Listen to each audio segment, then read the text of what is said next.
Buenas noches a todos. Bienvenidos nuevamente a una edición más de GLOMCON Latinoamérica. Es un gusto nuevamente estar por aquí, tanto para el equipo de GLOMCON Latinoamérica como para la Sociedad Latinoamericana de Nefrología e Hipertensión. Después del incidente que tuvimos el mes pasado, pues ahorita nos complace ver que ya hay muchas personas conectadas, que ya ha cambiado esta modalidad de ingreso a las sesiones, porque en algunas de las sesiones habíamos tenido algunos intentos de sabotaje a la sesión y es por eso que ahora se les pide hacer su registro al momento de iniciar la sesión. Bienvenidos, muchas gracias. El día de hoy con un equipazo de lujo que nos complace que presenten con nosotros. Es la primera vez que presentan en GLOMCON Latinoamérica y pues esperemos que sea la primera de muchas ocasiones en que nos compartan su experiencia. A continuación presentaré a los ponentes. Tenemos a la doctora Nayeli Acosta. Ella es la jefa de residentes de nefrología del Centro Médico ICEMIM en Toluca, Estado de México. A la doctora Yolotzin Valdespino Vázquez. Ella es nefropatóloga y es la jefa de patología del Instituto Nacional de Perinatología de la Ciudad de México. Y al doctor José Manuel Rodríguez Chagoya, nefrólogo, profesor titular del curso de nefrología en el Centro Médico ICEMIM Toluca, Estado de México. Bienvenidos, doctores. Muchísimas gracias por compartir su experiencia con nosotros, por presentar en GLOMCON Latinoamérica. Recordando que GLOMCON Latinoamérica es una plataforma que ya lleva más de 2 años con sesiones mensuales continuas, donde se pretende que todos compartamos nuestra experiencia en Latinoamérica en beneficio de todos los pacientes con enfermedad renal. Muchísimas gracias, bienvenidos y les cedo el micrófono. Muchas gracias.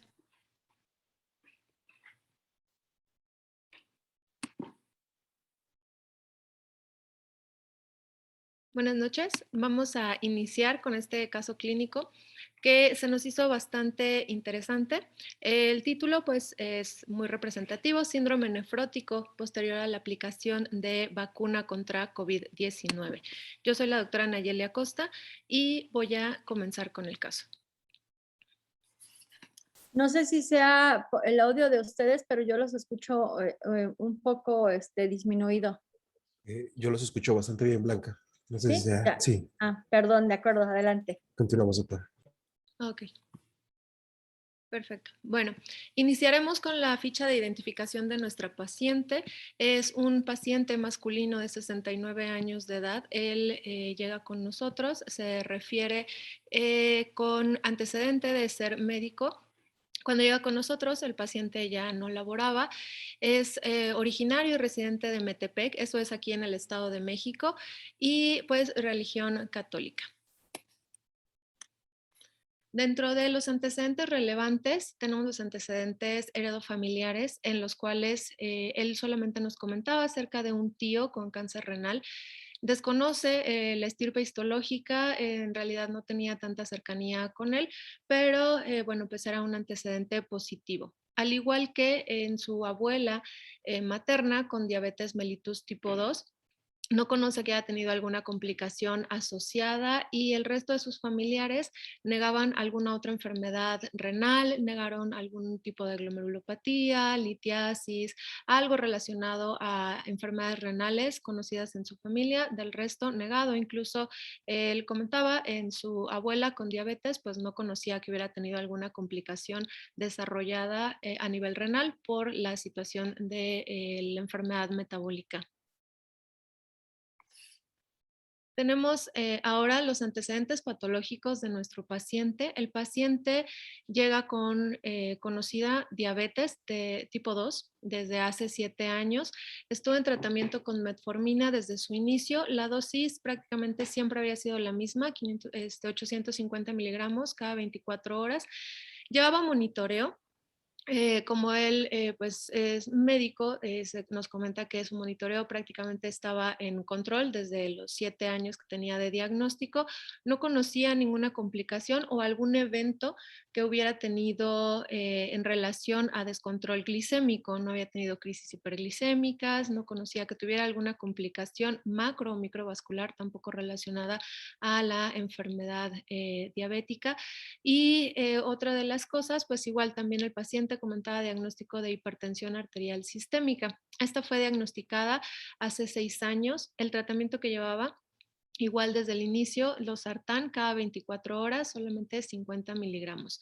Al igual que con la diabetes, nos comenta, pues había tenido un control adecuado, no había tenido alguna complicación, crisis hipertensivas o alguna situación que se hubiera desarrollado secundario a la enfermedad de hipertensión arterial, al menos que él lo conociera o al que le hubieran dado algún diagnóstico de forma previa al ingreso con nosotros. Algo muy importante también, pues en diciembre del 2020 el paciente tuvo diagnóstico de neumonía por SARS-CoV-2. Se le hizo el diagnóstico en un medio externo, fue en un hospital igualmente de ISEMIM, que es en donde nosotros laboramos, únicamente que no había sido el hospital en donde estamos, en donde está nefrología.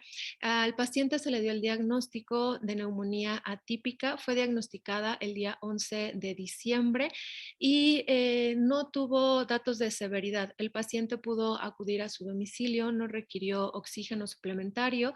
El tratamiento que comentó solamente fueron sintomáticos y fueron únicamente por 2 a 3 días.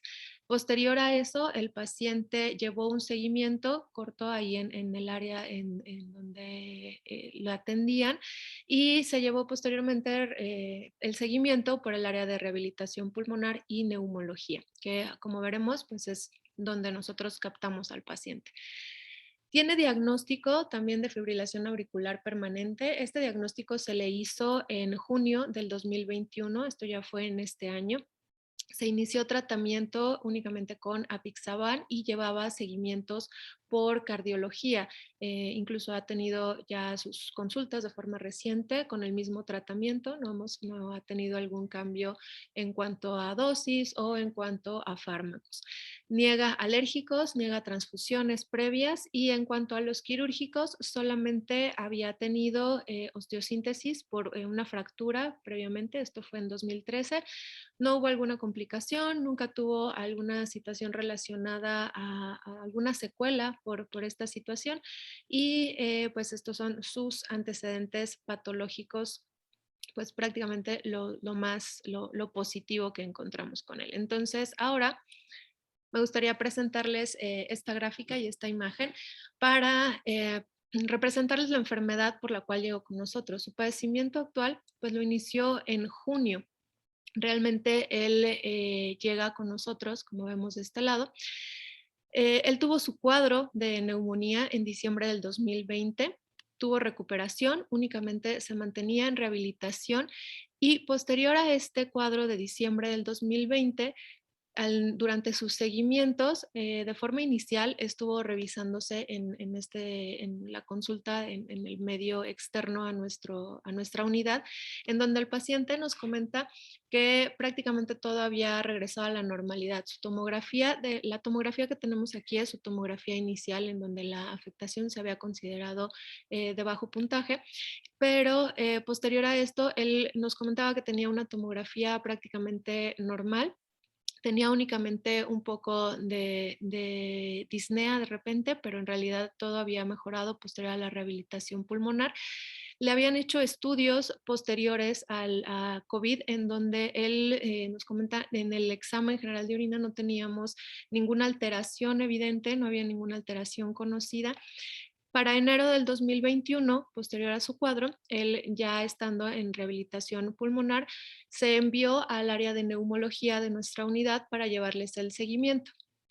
Una vez que estuvo en las consultas de neumología les realiza acá en el instituto una serie de estudios generales y es ahí donde en la consulta que él llegó a tener en 2021, pues lo encontramos. Pero ¿qué sucede antes de esto? El paciente en marzo y en abril recibe sus dosis de vacunación.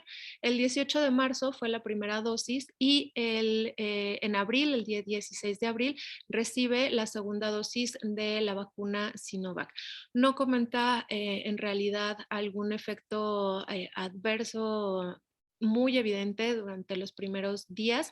Sin embargo, para junio, que es cuando tuvo su consulta de seguimiento de neumología, ya llevaba unos laboratorios en los cuales en el área de neumo detectan que el paciente tenía proteinuria y al hacer un interrogatorio, perdón, ya más detallado, se le pregunta al paciente pues acerca de edemas, acerca de orina espumosa, cosas que pudieran hacernos sospechar que el ego pues si fuera o que la alteración fuera real, ¿no? Que no tuviera que tuvieran que hacer un envío a nuestro servicio.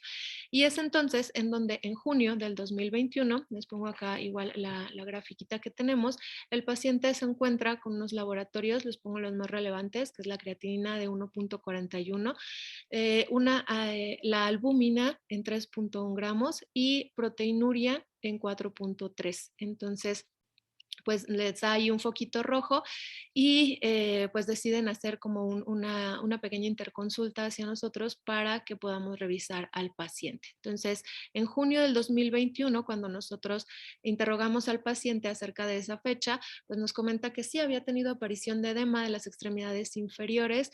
El edema él lo encontró que empezó a ser progresivo justamente antes de esa consulta cuando lo habían visto y bueno, cuando lo revisan y le encuentran esto, pues él ya lo encontró un poco más evidente, ¿no? Se dio cuenta de que sí estaba teniendo el edema y es enviado con nosotros para esa misma fecha, en junio, una semana posterior a esto. Y nosotros encontramos al paciente pues con estos laboratorios de envío, que fueron con los que llegó acá. Y pues empezamos a notar que el paciente tenía datos compatibles con síndrome nefrótico, ¿no? Aquí la intervención inicial pues fue intentar aumentar un poquito la dosis de losartán con la que ya venía el paciente y por la que incluso nosotros pensamos que tal vez no estuviera discretamente modificado probablemente en los laboratorios iniciales y se decide su hospitalización pues a la semana siguiente a esto, que ya sería en julio del 2021. Entonces, hasta aquí. Ahorita veremos estos laboratorios nuevamente, pero son sus laboratorios de ingreso con nosotros. El paciente, pues nosotros habíamos encontrado este síndrome clínico de nefrología, ¿no? El síndrome nefrótico. Una vez que ya llegamos a ver al paciente, pues tenemos que lo encontramos con una exploración física en la cual venía con su TA prácticamente normal, 120/70, no teníamos alguna alteración en esta.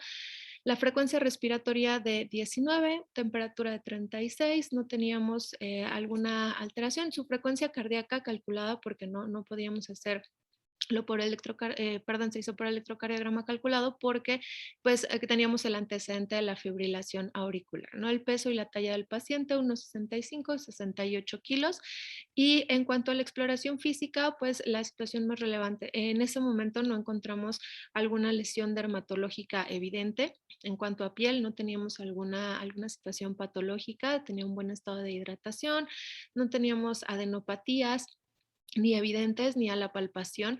Las áreas pulmonares, sus áreas pulmonares tenían una buena entrada y salida de aire, se escuchaban bien sus ruidos respiratorios, no se integraba algún síndrome pleuropulmonar. Lo único positivo a este nivel, a nivel torácico, pues era su precordio arrítmico. El paciente pues ya tenía justamente unas 2 semanas aproximadamente previas que se le había hecho el diagnóstico de fibrilación auricular y bueno, del resto, en realidad lo único pues igualmente positivo sería el edema. El edema llegó con 2 cruces con nosotros, bilateral, no tenía ningún cambio de coloración, marcaba pues fobia, no había algo pues relevante o diferente entre una y la otra extremidad. Era bilateral, simétrico Y bueno, pues lo relacionaba él también justamente a que probablemente pues sí venía ya más o menos como de un mes de evolución.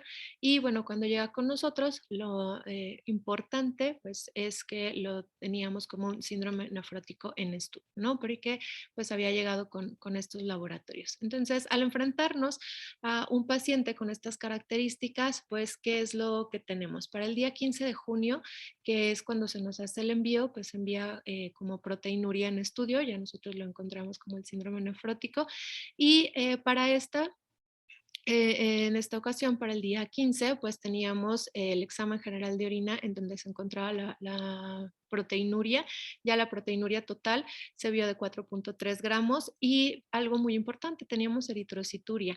Hasta ese momento, pues solamente teníamos el reporte de los laboratorios. Los leucos estaban 0 a 2 por campos, densidad de 1.025 y el pH de 6.5. La proteinuria de 24 horas al hacer ya verificar que si esta proteinuria fuera real, pues resultó en 5.67 gramos, con albuminuria predominante en 5.1 gramos. En cuanto a glucosa, el control glucémico, como les comentaba, en realidad pues siempre había estado presente, 78 miligramos, la creatinina de 1.4, ácido úrico en 9, colesterol en 213 y la albúmina de 3.1 que ya habíamos visto en la gráfica previa. Hasta este momento, pues lo primero que nosotros hicimos fue hacer un sedimento urinario que veremos ahorita para que se pueda ver un poquito más grande y empezar el protocolo de estudio de este síndrome nefrótico. Entonces, ¿cuáles fueron los pasos siguientes? Pues verificar que no tuviéramos por ahí alguna situación hipocomplementémica. Su complemento estaba normal, C4.19, para nosotros se reporta en gramos litro, y el C3 igual en rangos normales, 1.01. Su panel viral, teníamos un panel viral negativo en cuanto a hepatitis B, en cuanto a hepatitis C, igual para VIH, y la situación inmunológica que también teníamos que solicitar, pues sus anticuerpos estaban negativos, tanto anti-DNA, los anticuerpos antinucleares. Hasta aquí igual tratamos de buscar alguna situación infecciosa, también se descartó. Y algo importante, pues el paciente por edad, por la presentación del cuadro, pues se le hizo búsqueda también intencionada acerca de alguna patología o alguna situación tumoral. No tenía marcadores tumorales positivos, estaban todos negativos. Y bueno, esto fue como en el trance mientras llegaba al internamiento. Cuando llega el internamiento con nosotros, esto ya los primeros días de julio, pues se le realiza ya su ultrasonido renal, en donde lo encontramos, bueno, vemos acá las mediciones, igual las imágenes las veremos ahorita un poquito más grandes para que lo chequemos un poco mejor. En cuanto a su riñón derecho, tenemos 11.4 centímetros. Discretamente tal vez podríamos pensar un poquito grande, el paciente no era tan alto, pero en realidad el resto de las características estaban reportado prácticamente normal, y 11.8 para el riñón izquierdo. Ambos marcaban la relación médula-corteza estaba conservada, ahorita las veremos. Y bueno, nosotros no contamos en nuestra unidad con anticuerpos para PLA2R, entonces bueno, pues no los podemos nosotros solicitar como de forma inicial. Lo que hacemos pues es dejarlo tal vez un poquito de lado, pero pues al ser parte del síndrome nefrótico decidimos como ahorita ponerlo. En este caso pues no se pudo realizar. Y también como parte de tratando de identificar si existía alguna otra situación relacionada, tal vez algo infiltrativo, etcétera, pues teníamos un ecocardiograma, además de que pues tenía el antecedente del paciente de la fibrilación auricular, queríamos ver que no tuviera algo más. Entonces el ecocardiograma solamente nos reportó cardiopatía hipertensiva con dilatación de la aurícula izquierda, una FEBI del 57%, y con alta probabilidad, eso sí, nos ponían ahí probable por una PSAP de 47, probabilidad para hipertensión arterial pulmonar. Entonces, este fue como el abordaje que se hizo con este paciente de forma inicial, lo que teníamos, y para comentarles, para mostrarles lo que encontramos en el sedimento urinario, pues nosotros se hizo el ultrasonido Y en el sedimento, pues se relacionaba un poco a la hematuria que habíamos encontrado.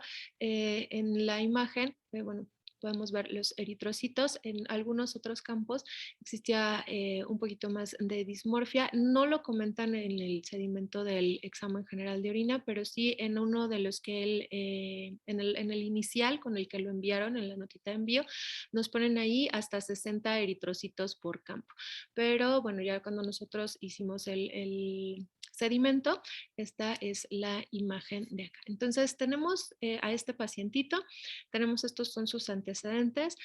Hasta ahorita no sé si tengan alguna pregunta, algún comentario acerca de pues qué es lo que seguiría, algo que nos quieran por ahí aportar.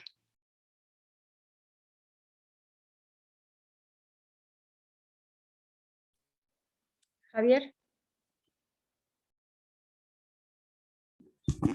Adelante.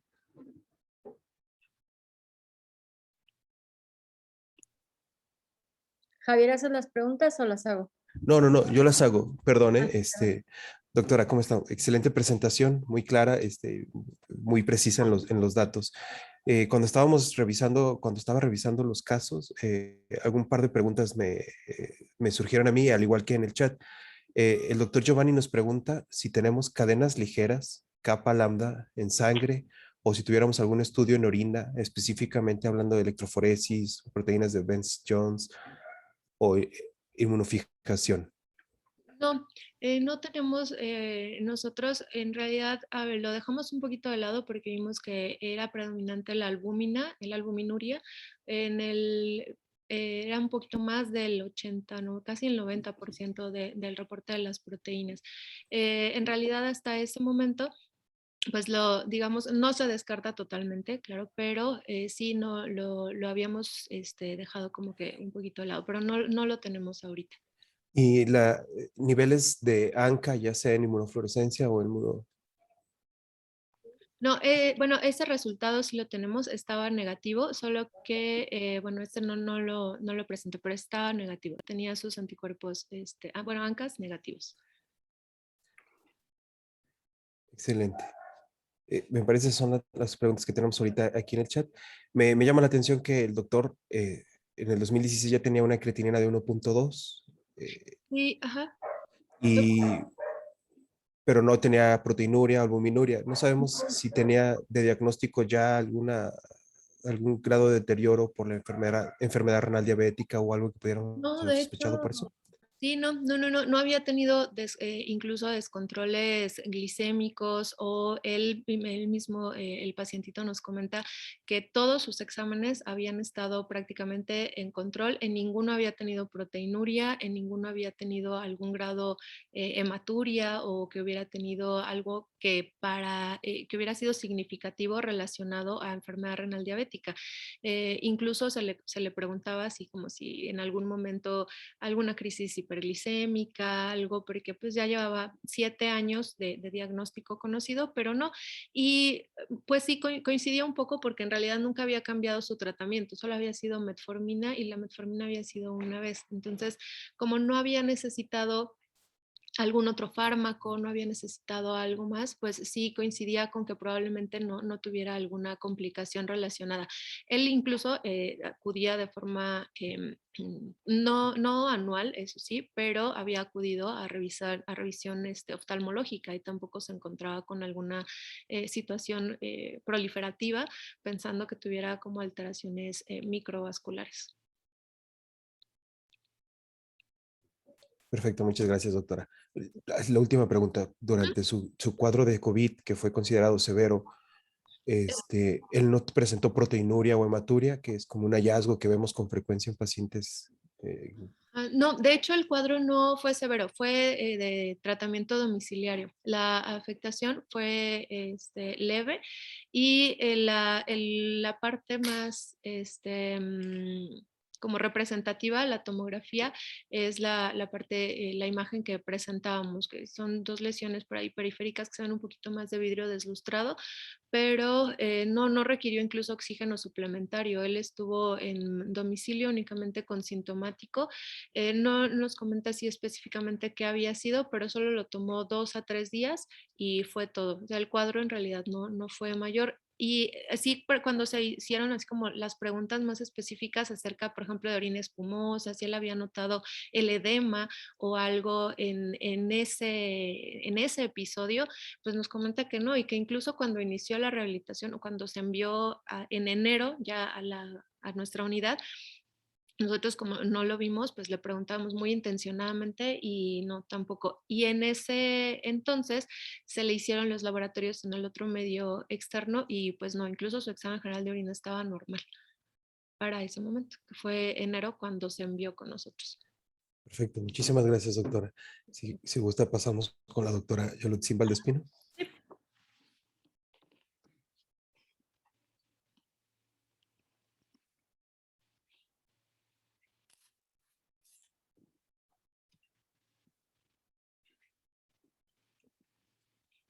Listo.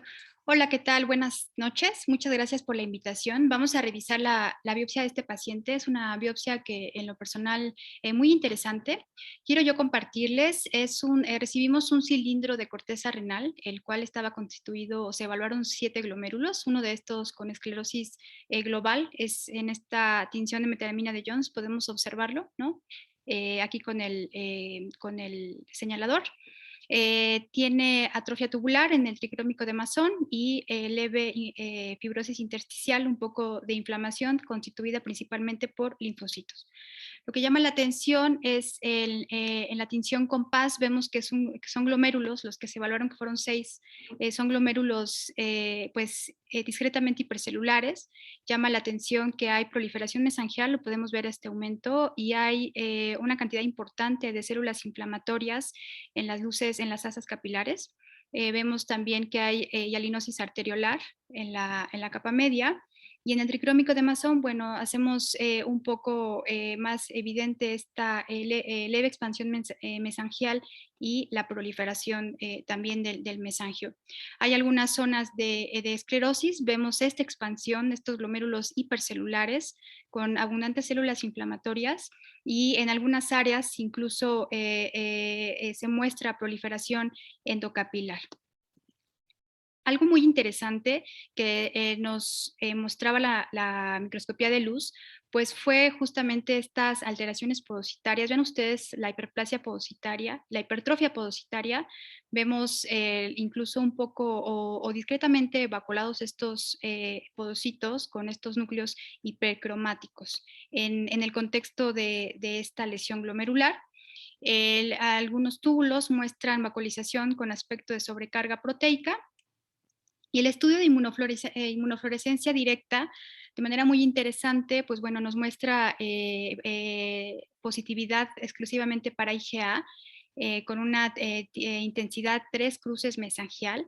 Como pueden ustedes ver, el resto de las inmunoglobulinas, incluso el complemento, está negativo. Fibrinógeno también tiene una pues positividad mesangial intensa. Albúmina no presenta estas características por hiperfiltración que algunas veces podemos ver en pacientes diabéticos. Y bueno, las cadenas kappa y lambda, las dos están positivas de manera granular mesangial, 2 cruces. Con estas características morfológicas y el estudio de inmunofluorescencia directa, pues bueno, concluimos una nefropatía por IgA con hipertrofia podocitaria, como bueno menciona Oxford 2016. Lo dejamos con un MEST M1, E1, S1, T0 sin semilunas, fibrosis intersticial grado 1 y arteriopatía hialina nodular moderada. Este caso, la microscopía electrónica la pudimos obtener justo el día de hoy. Lo que llama la atención, pues bueno, es que hay una lesión podocitaria en más del 50% de la superficie que examinamos. Llama la atención, podemos observar aquí que bueno, hay borramiento de los procesos podocíticos en las asas capilares que nosotros evaluamos por ultraestructura. No sé si quieran hacer algún comentario. Después del estudio de microscopía electrónica, ¿cambió el diagnóstico? No, pues no cambió, pero sí nos hizo como corroborar, ¿no? Que hay justamente una lesión podocitaria importante que a mí me pareció muy interesante por las características morfológicas en la microscopía de luz, ¿no? Esta hiperplasia podocitaria tan acentuada que, bueno, se ha demostrado en Oxford, ¿no? Nos lo mencionan que, bueno, puede estar relacionado a procesos o a proteinuria. Sí. De acuerdo, muchísimas gracias, doctora. Doctor Mascheroni, ¿quieres abrir el micrófono o quieres que lea la pregunta? Bueno, lo comento, sí, preguntaba por el chat, sí, me pareció ver, pasó rápido la inmunofluorescencia de IgA, pero me pareció ver que había también depósitos de IgA en la membrana capilar. Sí, en ¿Puede algunos ser? segmentos, sí, en algunos segmentos hay también, sí. Es predominantemente mesangial, pero también hay en las paredes capilares o en las fosas capilares. Ajá, está bien. La otra cosa que me llamó un poco la atención, porque la albúmina es de 3,1, lo cual habla de que el daño podocitario no debería ser absolutamente extenso, sino que hay algún grado de compensación para no tener tanta hipoalbuminemia. ¿Estoy en lo cierto? ¿Era así, no? ¿La albúmina de 3,1? Sí. 3.1 fue la nota. Sí, 3.1. Ajá. Estoy pensando, porque es un caso controvertido. Sí, Otra pregunta, porque me va surgiendo ahora y perdón que no las hice antes. En el estudio ecográfico, ¿el paciente no tenía depósitos grasos en hígado, no tenía algún grado de esteatosis hepática? No, no, de hecho, la tomografía, cuando se le realiza el estudio tomográfico de control para el seguimiento post-COVID, no se encontraba alguna lesión o algún daño como tipo infiltrativo que pudiera encontrarse por este medio de estudio, por el medio de imagen. Escucho muy bajo. Escucho muy bajo. Entendí que en el hígado no había No, procesos infiltrativos grasos. ¿Es no. así? Exactamente, no Ah, existió proceso infiltrativo graso o de algún otro tipo, tampoco estaba negativo para esto. bien. La foto de electrónica, la única a la que pudieron acceder es esa que mostraron. No, Sí, no tienen. sí, Yo tengo una pregunta. Adelante. sí, perdón. Sí, esta es la única que tenemos hasta el momento, ¿no? Por cuestiones de tiempo y fue la que agregamos para justo determinar la lesión podocitaria asociado en la microscopía de luz con esa hipertrofia tan marcada, tan acentuada. Sí, sí, sí, sí, sí, veo. Yo tengo una pregunta, doctora Valdespino. Ajá. ¿Será posible o tienes en consideración que debido al escaso número de glomérulos encontrados en la biopsia, no se está encontrando lesión esclerosante segmentaria en alguno de los glomérulos y que estemos ante una podocitopatía con esclerosis aunado con una nefropatía por IgA? Pues sí, se consideró, necesitamos 8 glomérulos para la muestra óptima, ¿no? Entonces sí estamos limitados a 6, ¿no? Entonces sí tenemos expansión mesangial y como este componente asociado a la lesión, ¿no? Pero sí creo que es importante la limitación un poco de los glomérulos, sobre todo porque hay un daño podocitario extenso. Claro, sí, o sea, esa es la parte que me llama la atención desde el curso del paciente. En el mes, pues no hay esclerosis, ¿no? Entonces, para hacer solo una nefropatía por IgA, y las características clínicas que esperamos encontrar en una nefropatía por IgA, por lo menos no en una presentación más agresiva, tenemos esta parte del síndrome nefrótico. Entonces, a mí me queda la parte donde vemos la ultraestructura, sí se ve el borramiento, la obliteración de los procesos podocíticos, y que no se vea en la microscopía de luz la lesión esclerosante segmentaria porque son Claro. pocos glomérulos, tomando en cuenta que para tener un 95% de posibilidad de encontrar la lesión focal y segmentaria, por lo menos tendríamos que tener 25 glomérulos. Sí, claro. Sí, nos limitamos a los 6 glomérulos que recibimos.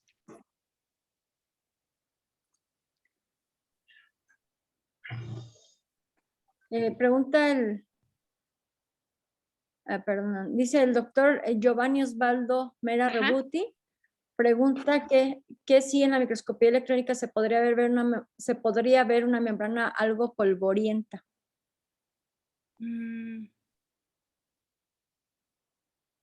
No, no sé, doctor Mera Rebuti, si quisiera abrir el micrófono y orientar la pregunta, por favor.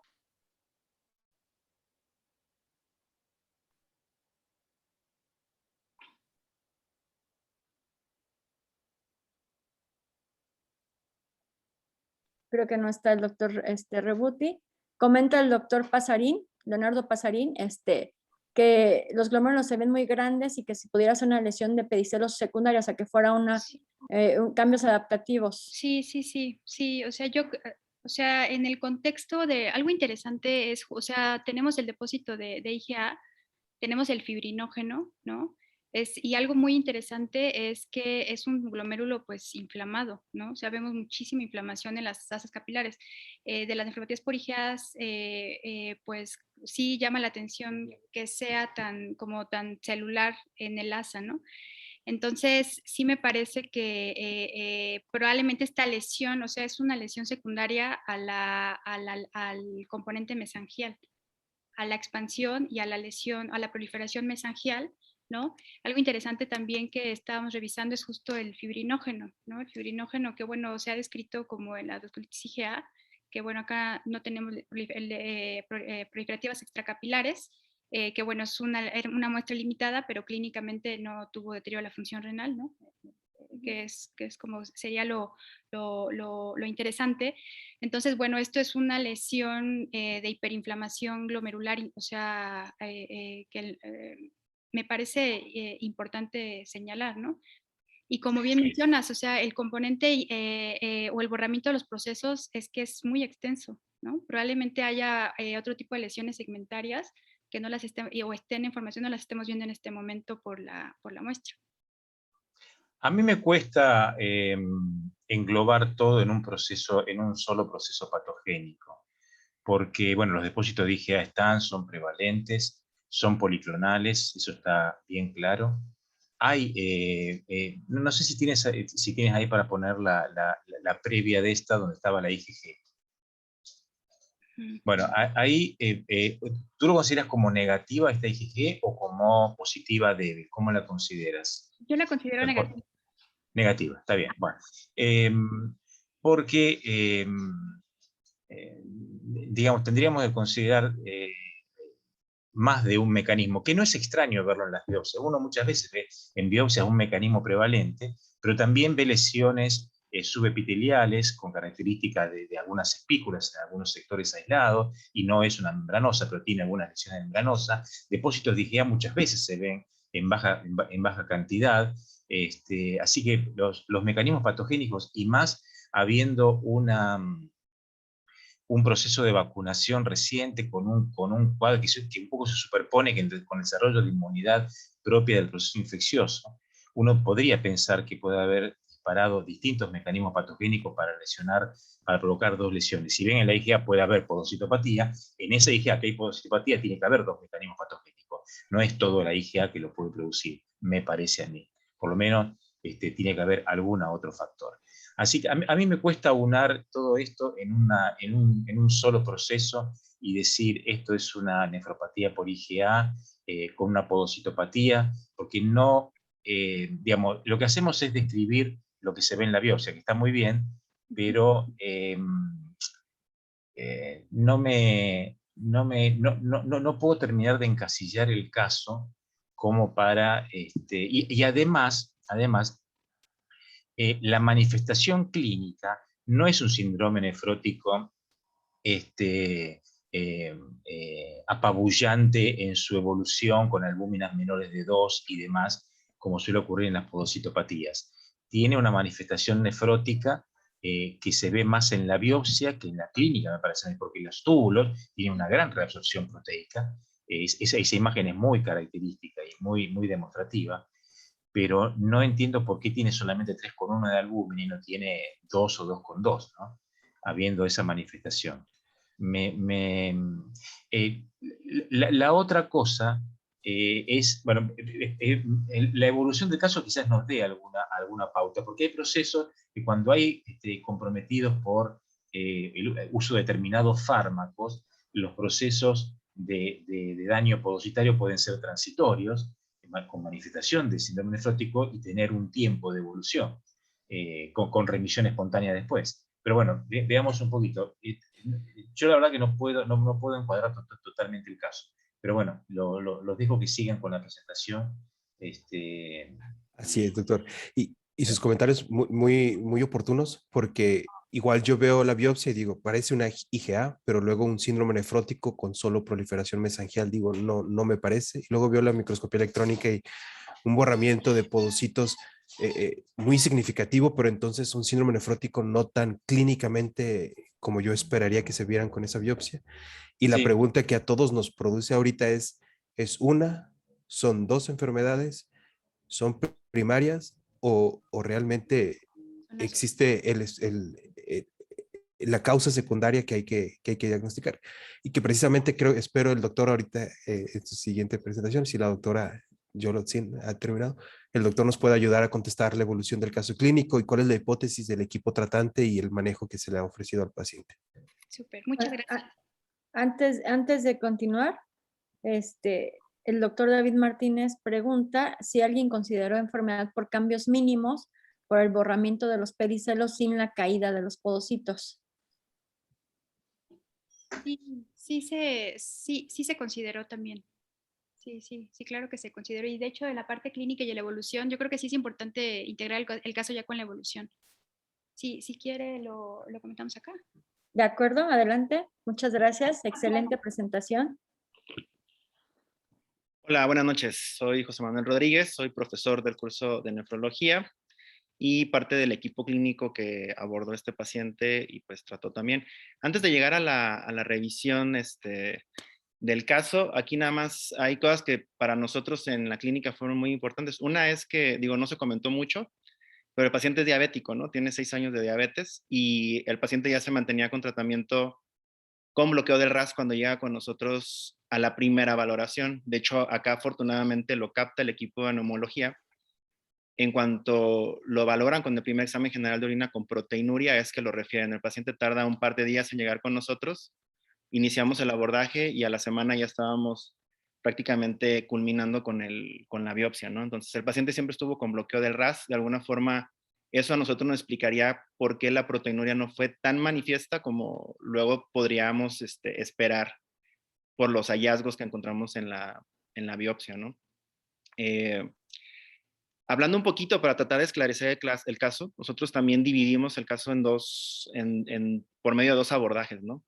En esto de la IgA y en la parte de la podocitopatía, que también es algo complejo. Sin embargo, tratar de englobarlo y meterlo con estos antecedentes del coronavirus en diciembre y de los 2 eventos de exposición a las vacunas de Sinovac, pues vamos a hacerlo de esta manera, ¿no? En esta diapositiva, acá esta revisión es de julio del 2021, es un artículo en el cual revisan la respuesta inmune en los pacientes con enfermedad renal crónica. Acá sabemos que la vacuna pues, que recibe nuestro paciente es Sinovac, es una vacuna de células Vero, de virus atenuados. Y en ese contexto conocemos, pues, acá nos dan una muy buena revisión en esta tabla, de casos que se han presentado con precisamente lo que comentaba en este último comentario, enfermedad de cambios mínimos y lesión renal aguda, obviamente asociada a los eventos de proteinuria masiva que solemos ver en estos pacientes. Y este recuadro rojo con los casos de recurrencia o de flayers en los pacientes que tenían diagnóstico previo de IgA y que además, bueno, en otros casos también presentaron IgA de novo, ¿no? Acá nos presentan esta división de casos. Si ustedes pueden ver, hay al menos 6 casos reportados en la literatura de IgA, tanto como de recurrencia, y 3 casos recientemente reportados, pues como IgA de novo posterior a la aplicación de vacunas, como un evento ahí casual, ¿no? En relación a los pacientes que presentan estos eventos de proteinuria, bueno, ustedes ya lo han visto, esto se ha revisado bastante, los pacientes con COVAN que han presentado estos eventos de podocitopatía colapsante durante el cuadro de coronavirus, ¿no? Esto ya se ha reportado bastante en la literatura. Acá les quiero expresar en este otro artículo también reciente del mes pasado 4 casos de nefropatía por IgA. 2 de ellos, los primeros 2, están relacionados a un flare después de la aplicación de las vacunas. Y acá prestar un poquito de atención en este caso, que es el caso número 4, un paciente de 67 años, una edad parecida a nuestro paciente, también masculino, hipertenso, sobre bloqueo del RAS, con a un mes de la aplicación de la primera dosis. Estas vacunas no especifican exactamente, pero es una vacuna mRNA. Y en el contexto del seguimiento con estas proteinurias subnefróticas, ¿no? Estos pacientes, además de la proteinuria subnefrótica, presenta deterioro de la función renal, además de eritrocituria. Seguramente lo catalogaron ahí como un nefrítico. El paciente lo llevan a biopsia. El resultado de la biopsia, pues, es una nefropatía por IgA. Este paciente sí fue candidato a tratamiento con esteroide, con una remisión total de la proteinuria posterior al tratamiento con esteroide, ¿no? Entonces, en este contexto es interesante. Acá otro caso de nefropatía por IgA, acá una paciente de 30 años, sin antecedentes crónico-degenerativos. Ella presenta un cuadro de hematuria, proteinuria, y en este contexto, al momento de realizar la biopsia, pues bueno, lo que determinan es un cuadro muy parecido al de nosotros, con una positividad en la inmunofluorescencia para IgA. Estos depósitos mesangiales, al momento de la microscopía electrónica, ellos clasifican muy parecido su caso, un M1, S1, y en relación a estos antecedentes, bueno, el tratamiento del paciente en este contexto por la hematuria proteinuria simplemente se deja con bloqueo del RAS, ¿no? Acá presentamos otros 2 casos, son 2 casos mucho más aparatosos, estos pacientes asiáticos. Una paciente de 41 años que recibe su primera dosis sin antecedente crónicos de importancia, recibe su primera dosis de vacunación en marzo 3, la segunda dosis en marzo 26, y presenta hematuria y la presencia de proteinuria prácticamente 3 o 4 días después de la segunda dosis, ¿no? Casi al mes de que había recibido la primera dosis como tal. Ellos sí presentan deterioro de la función renal. Al llevarlos a la biopsia renal, lo que comentan es que además de la positividad para IgA, encuentran proliferación extracapilar, ¿no? Estos pacientes obviamente tuvieron que ser tratados con pulsos de metilprednisolona y ciclofosfamida. Acá no ponen en la resolución del caso hacia dónde los llevaron, ¿no? Si hubo una buena respuesta. Otro caso mucho más aparatoso, en este contexto, pues no es una IgA, acá lo que determinaron un paciente con un síndrome nefrítico, con una rápidamente progresiva. Acá lo que determinan es una patología por una glomerulopatía por antimembrana basal glomerular, ¿no? Entonces son casos significativos. Acá nosotros tratamos de englobar las teorías. Sabemos que en relación a la IgA, pues estos eventos multihit, multigolpe, en el sentido de que tenemos pacientes con predisposición genética y que estos podrían ser susceptibles a estos eventos de inmunización. Al menos en nuestro paciente podemos cachar 3 eventos de inmunización, ¿no? Estos eventos desencadenantes podrían ser infecciones tóxico-ambientales. Incluso discutíamos un poquito por ahí sobre el adyuvante que contienen estas vacunas, que es el hidróxido de aluminio, que podrían precipitar también este evento inmunogénico, ¿no? Acá sabemos que la formación de complejos inmunes formados contra IgA1 patógena podría desencadenar estos eventos de enfermedad. También una eliminación hepática deteriorada en relación perfectamente a lo que ya comentaban sobre la afección hepática que se buscó en el paciente y no se encontró, una mayor afinidad por las células mesangiales en estas IgAs formadas, ¿no? Y como antecedente relevante, pues tenemos que acordarnos de que no es la primera epidemia o pandemia que tenemos. En la epidemia contra influenza también se reportaron numerosos casos de pacientes que presentaron desde púrpura de Henoch hasta síndrome nefrótico por enfermedad de cambios mínimos, IgA, principalmente con las vacunas intramusculares de influenza, ¿no? Pero no nos podemos quedar ahí si nos remontamos a los antecedentes de vacunación con hepatitis B,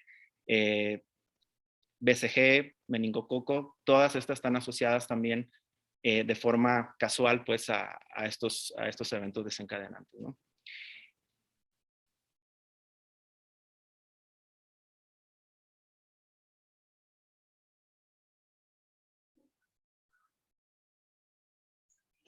De todos estos casos que has reportado, te felicito, muy buen reporte y muy buena revisión. La combinación de las dos situaciones, es decir, la lesión podocitaria y los depósitos de IgA con esa manifestación mixta, ¿están registrados también? Doctor, creo que se perdió la conexión. ¿Ya están conectando de nuevo?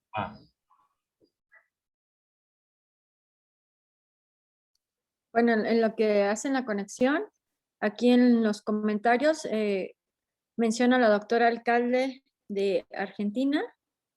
Ay, se me fue Dice, soy la doctora alcalde de Tierra del Fuego, Argentina, y comenta que también tienen un paciente con síndrome nefrótico post vacunación COVID-19 con diagnóstico de nefropatía por IgA. Adelante, doctor Rodríguez Chagoya.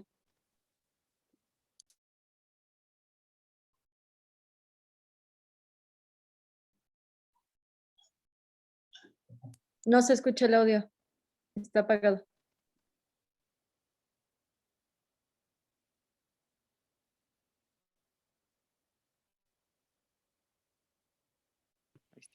Listo. Creo que ya. Perdón. Bueno, les comentaba este artículo que nos habla de la respuesta inmunológica por la formación de inmunoglobulinas en pacientes con nefropatía con IgA, por IgA diagnosticada, ¿no? Acá son 18 pacientes, 14 hombres y 4 mujeres, ¿no? Acá se toman 8 controles y 8 pacientes a los cuales se les expone precisamente a vacuna contra influenza intramuscular. Y acá podemos ver la respuesta a todas las inmunoglobulinas de los grupos controles y de los pacientes con nefropatía por IgA. Acá resalté los pacientes con nefropatía por IgA. Y en los dos casos, en los posterior a la vacunación, los pacientes con antecedente de vacunación de nefropatía por IgA y que fueron vacunados presentan una hiperreactividad con la formación de estas inmunoglobulinas, ¿no? No solamente se ha observado este fenómeno en los pacientes con vacuna con influenza, también se ha observado, por ejemplo, en estos pacientes con vacuna contra polio, ¿no? Acá tenemos 51 pacientes con glomerulonefritis por IgA contra controles, en los cuales se reporta por ELISA un aumento o esta hiperreactividad a la formación de complejos de inmunoglobulina, ¿no? Siguiendo con los casos, no solamente hemos visto casos de nuevo, también se han reportado casos de recurrencia post-trasplante o incluso de rechazos, ¿no? Acá el caso 3 de este artículo, publicado anteriormente, también en relación a vacuna contra influenza, vemos esta recurrencia de nefropatía por IgA posterior a la vacunación, ¿no? Entonces, son numerosos los casos que podemos comentar acá en relación a las vacunas mRNA y de virus atenuados. Podemos llevar a que postulamos dos mecanismos, ¿no? Que podrían ser, que podrían explicar estos cuadros: la formación de anticuerpos antiglicanos que reaccionan en forma cruzada contra las inmunoglobulinas de subtipo A reformadas, o un aumento de la producción de inmunoglobulinas que se ha demostrado en otros fenómenos de vacunación, ¿no? Esto con respecto a la IgA. Y luego siguiendo en relación a la enfermedad de cambios mínimos, que era lo que comentaban ahorita al final y que también se contempló. De hecho, este paciente, en realidad, cuando lo vimos en la primera ocasión, pues en relación al síndrome nefrótico y al antecedente de la vacunación, la sospecha fue una podocitopatía. Obviamente acá ya con el seguimiento y el abordaje que se dio intrahospitalario, pues ya surgió también la posibilidad de la IgA, que fue lo que se corroboró, ¿no?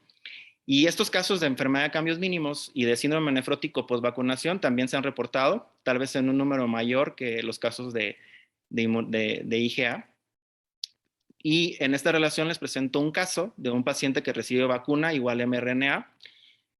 Posterior al evento de vacunación, 3 días, dolor abdominal, la presencia de edema y la admisión hospitalaria, ¿no? Aquí lo cachan ya con deterioro de la función renal, una albúmina baja, y cómo va evolucionando este paciente al deterioro de la función y a la presencia de síndrome nefrótico franco hasta que se lleva a la biopsia renal. Acá el reporte de esta biopsia pues es una enfermedad por cambios mínimos. Y remontándonos a la literatura, en la epidemia previa por influenza, este mismo fenómeno se vio en otros pacientes, ¿no? Estos reportes se encuentran en diferentes plataformas en relación a pacientes que presentaron síndrome nefrótico posterior al evento de vacunación. Acá un hombre de 44 años que presenta 18 días después de la vacunación contra influenza, de Novartis, síndrome nefrótico franco con una podocitopatía marcada, ¿no? Acá los mecanismos que proponen estos autores pues es disfunción de células T con producción de factor de permeabilidad, intercomunicación entre células dendríticas y linfocitos con la consiguiente producción de citocinas intrarrenales, modulación de citoesqueleto de actina y desestabilización de la proteína sinaptopodina 5, ¿no? Que podrían explicar los fenómenos de proteinuria. Otros casos, por ejemplo, este es un caso de un paciente de 82 años, geriátrico, como el caso de nuestro paciente, que desarrolla síndrome nefrótico posterior a la aplicación de una vacuna contra tétanos, difteria y polio, ¿no? En esta relación podemos, acá engloban en la discusión los autores, todos estos pacientes en los cuales existe la presentación de enfermedad de cambios mínimos con síndrome nefrótico posterior a diferentes tipos de vacunas, ¿no? Desde tétanos, difteria, neumococo, influenza y diversas de hepatitis, que son las que más se han reportado. Ya para tratar de finalizar, en este contexto deberíamos tratar de ser muy precisos en los comentarios que vamos a hacer respecto a la vacunación, ¿no? Porque creo que eso es muy importante. Actualmente, esto es una actualización de la estadística que presenta la Organización Mundial de la Salud.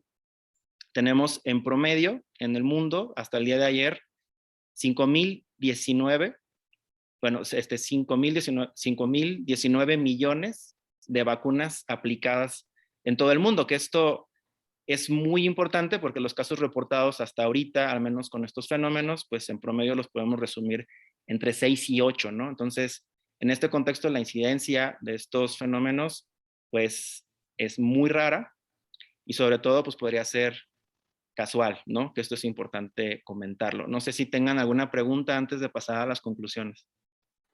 Sí, doctor.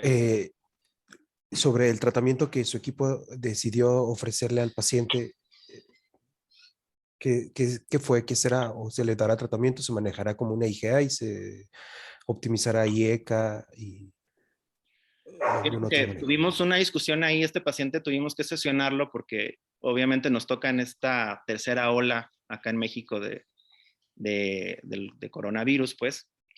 En esa relación nosotros tomábamos en cuenta que la IgA para nosotros no explicaba prácticamente nada del cuadro clínico del paciente, excepto la hematuria, ¿no? Este paciente se biopsia por la presencia de proteinuria y lo tratamos como si fuera una podocitopatía. Acá la tentativa de nosotros fue optimizar el bloqueo del RAS. De hecho, este paciente se le optimizó los sartán, él tomaba los sartán 50 miligramos cada 24, aquí se aumentó a 50 cada 2, obviamente vigilamos que no hiciera algún evento adverso y sobre eso todavía iniciamos espironolactona 25. El último control que tenemos con él, además tomamos la decisión de iniciar prednisona 1 miligramo por kilo.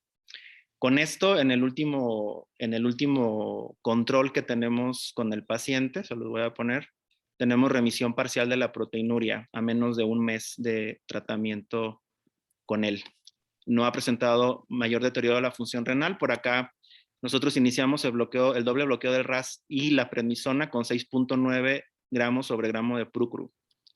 Y en última revisión, 2.7, que fue antier, precisamente, que lo vimos ahí en la consulta. Aquí vemos un aumento de la creatinina. Bueno, aquí lo relacionamos nosotros pues, al doble bloqueo, ¿no? O sea, obviamente hay que estar al pendiente ahí del seguimiento de él. Pero clínicamente, desaparición del edema y pues solamente este antecedente de fatiga que todavía presenta, que es también un tema interesante, ¿no? En respecto a la enfermedad por adyuvantes, sobre todo por el hidróxido de aluminio, ¿no? Que lo contienen estas vacunas. Excelente.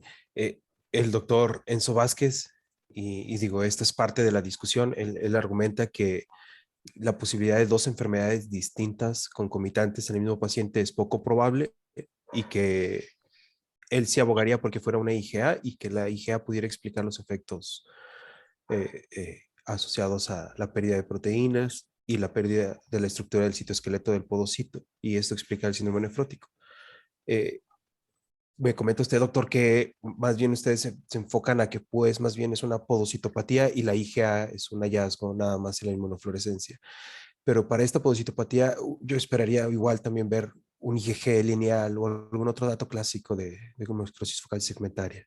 No, la IgA está presente, ¿no? O sea, no tenemos duda de que es una nefropatía por IgA. Mi comentario fue en relación antes de la biopsia, ¿no? Nosotros biopsiamos, yo personalmente esperando una podocitopatía, ¿no?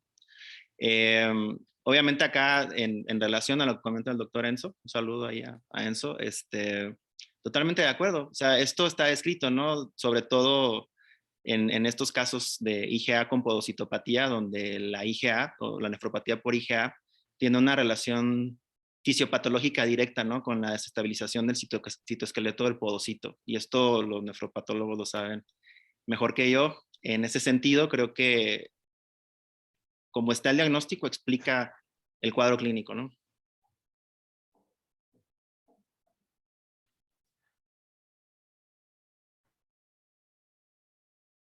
El doctor Agaluz Hernández, perdón, preguntan si el paciente había recibido previamente vacunación contra influenza o neumococo, si tenemos evidencia de que hubiera presentado este mismo cuadro previamente. No, al menos el último año, pues el 2020 no recibió otra vacuna. Durante este año, pues la única vacuna que ha recibido es esta de COVID. No sé, anteriormente no tenemos esa relación, ¿no? Que haya presentado eventos de proteinuria. Él es médico, entonces en ese sentido él es un médico con actividad intrahospitalaria. Platicando con él, pues nunca tuvo este seguimiento estricto, pues, en relación a los estudios de laboratorio, pero sí comenta que los que tenía al menos del año previo, pues eran prácticamente normales y nunca había presentado anteriormente estos eventos de edema, ¿no? A pesar de que, pues, él es diabético y es hipertenso.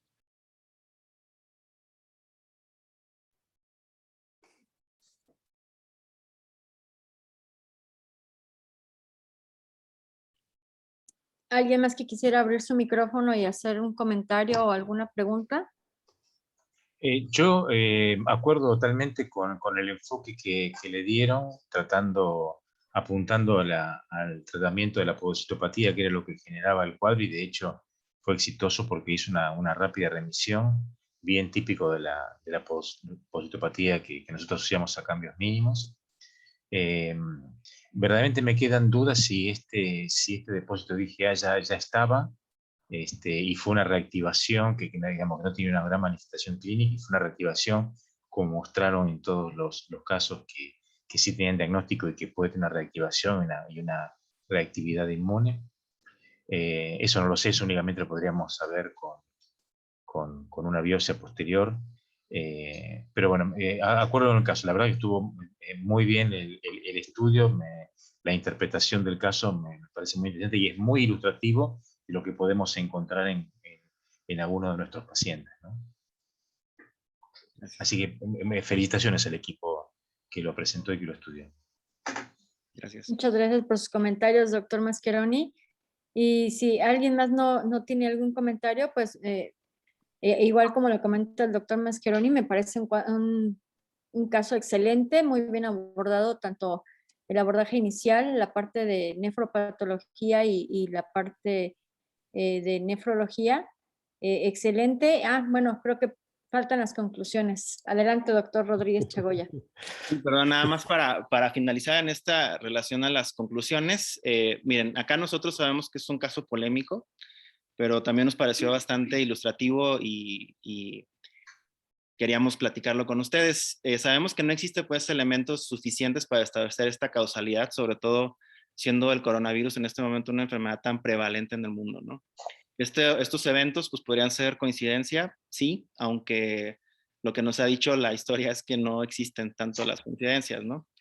La incidencia, aun cuando fuera el fenómeno explicado por el proceso de la vacunación, sería extremadamente bajo, ¿no? Ya poníamos por ahí la gráfica y esta cantidad impresionante de vacunas que se han implicado en el mundo, ¿no?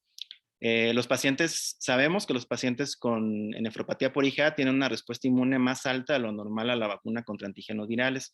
Esto lo sabemos por los antecedentes históricos de vacunación contra influenza y polio principalmente, ¿no? Estas limitadas pues al isotipo IgA1. En relación a esto, pues lo que comentaba el doctor Mascheroni es precisamente lo que comentábamos, que acá saber si el paciente tenía una IgA silente que se reactiva con el proceso de vacunación, pues una IgA de nuevo, pues prácticamente es imposible, ¿no? A menos de que le demos este seguimiento con biopsias al paciente. Existe pues necesidad de farmacovigilancia, eso es importante, sobre todo en este tipo de vacunas, ¿no? Que son de virus atenuados, precisamente para entender este tipo de fenómenos, ¿no? Con respecto al tratamiento, para nosotros fue todo un reto y ameritó una revisión entre todo el grupo de adscritos y residentes para tomar el tratamiento que implicaron menor riesgo-beneficio para el paciente en el contexto epidemiológico, ¿no? Y pues por mucho las vacunas son la mejor alternativa en este momento. Este caso es un caso interesante, pero si por ahí hay gente en el auditorio que no sea médico, pues no queremos dejar ese mensaje contra vacunación, ¿no? Entonces hay que vacunarnos todos. Pues si no hay otro comentario, les agradecemos bastante su atención y sus participaciones. Excelente, doctor, y completamente de acuerdo. Son casos extremadamente raros que el nefrólogo tiene que estar preparado para si en algún momento se tiene que enfrentar a ellos, pero la recomendación le sigue siendo mejor a nuestros pacientes y a prácticamente todo el mundo que estemos vacunados. Permíteme Claro. hacer un último comentario, ¿puede ser, Blanca? Sí, adelante, Claudio. Hay una revisión, creo que era en JSM, del 2012, del doctor del doctor Causa, perdón, donde revisa los mecanismos fisiopatogénicos de la glomerulonefritis y donde queda totalmente establecido que la mayor parte de los episodios de reactivación o de manifestación clínica de una glomerulonefritis muchas veces están disparados por procesos infecciosos. Y fíjense qué interesante que tenemos un estudio clínico de más de 5.000 millones de pacientes que han sido desafiados para desarrollar su sistema inmune, y sin embargo son pocos los casos que se presentan. Todas las revisiones que han mostrado son de algunos casos, ¿no? Es decir, que nuestro sistema inmune es muy eficiente en evitar la autoagresión al glomérulo, a pesar de todo estos miles de millones de personas que han sido desafiados para generar una respuesta inmune.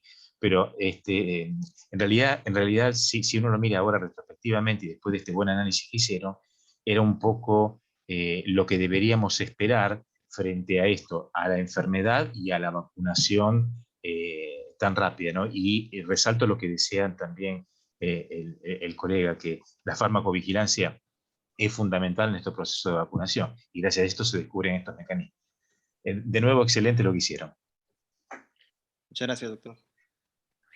Muchas gracias, Claudia, por tus comentarios. Y sí, bueno, dentro de lo que menciona el doctor Rodríguez Chagoya, pues efectivamente con la gran cantidad de vacunación son pocos los casos, pero el que compartan su experiencia, pues yo creo que vamos a ir viendo más casos de este tipo, y ya conociendo el caso, conociendo la histología, teniendo en mente que estas asociaciones pues se están dando, pues yo creo que cada quien vamos agarrando experiencia. Pues no sé, Javier, si tienes algún otro comentario ya para finalizar. No, nada más, de nuevo felicitaciones y todo por mi parte. Muchas gracias. Y pues muchas gracias para el equipo de ISEMIN de Toluca, Estado de México, a la doctora Yolotzin Valdespino, a la doctora Nayelia Costa, al doctor José Manuel Rodríguez Chagoya. Muchas gracias por compartir su experiencia, gracias por su presentación. Esperamos que pronto nos puedan acompañar con otro caso. Gracias a todo el auditorio. Fue un caso excelente. Y la participación excelente también. Tuvimos más de 100 personas conectadas en todo el tiempo que se hizo la presentación. Y bueno, a nombre de todo el equipo de GLOM con Latinoamérica, con los doctores Javier Soto, Julio Gutiérrez, Carmen Ávila, Franco Cabeza, Diana Aguirre, Desiree García, Denise, bueno, pues muchas gracias a todos, en nombre de todos. También gracias a nombre de la Sociedad Latinoamericana de Nefrología e Hipertensión, con quien hemos estado trabajando de manera conjunta para llevar a cabo estas sesiones. Y pues nos vemos en este mismo mes, en septiembre, con el siguiente caso. Probablemente en esta ocasión sí podrá presentar España. Ya tenemos vista la parte esta que el mes pasado tuvimos algo de dificultad para la conexión. Pero bueno, les estaremos enviando en los chats y en el canal de YouTube y en Instagram, en Facebook y en Twitter la información. Pues muchísimas gracias a todos. Nos vemos pronto, en 3 semanas más o menos. Y gracias por su participación. Sigan nuestras redes, por favor. Hasta Saludos luego. a todos. Gracias, Blanca. Cuídate mucho. Hasta luego.